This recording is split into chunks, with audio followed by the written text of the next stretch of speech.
नमस्कार। एस कुमार ज्योतिष में आप सबका स्वागत करता हूं।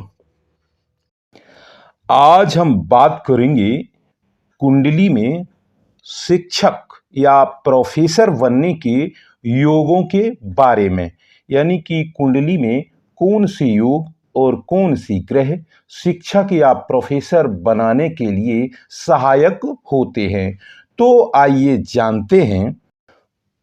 यदि गुरु केंद्र या त्रिकोण भाव में बैठा हो और वह शुभ राशिगत हो, यानी कि यदि गुरु प्रथम भाव में, चतुर्थ भाव में, सप्तम भाव में, दसम भाव में, पंचम भाव में और नवम भाव में बैठा हो, यानी कि वह केंद्र या त्रिकोण के भावों में बैठा हो, तो ऐसा व्यक्ति एक बहुत ही अच्छा प्रोफेसर होता है।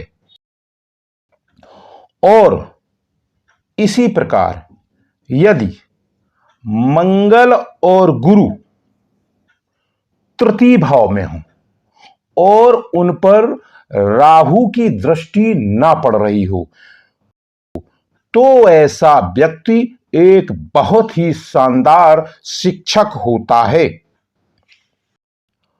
और इसी प्रकार यदि पंचमेश यानी पंचम भाव का स्वामी और बुध दोनों उच्च राशि में बैठे हों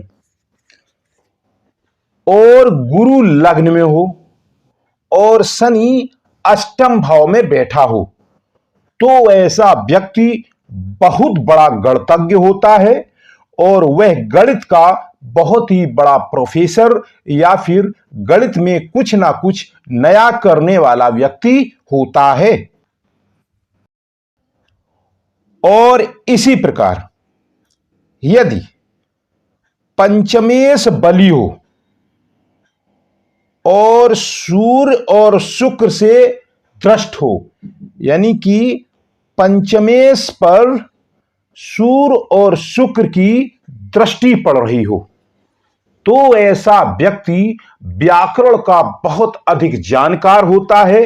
वह व्याकरण का शिक्षक भी होता है। ऐसा व्यक्ति व्याकरण को बहुत ऊंचे स्तर तक जानने वाला होता है।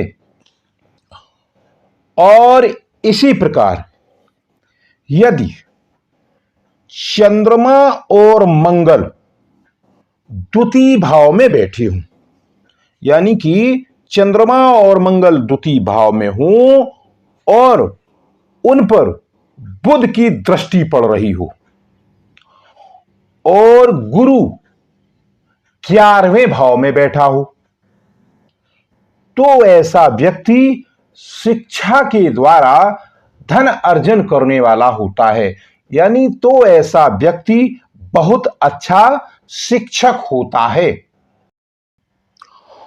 और इसी प्रकार यदि पंचम भाव में मंगल बैठा हो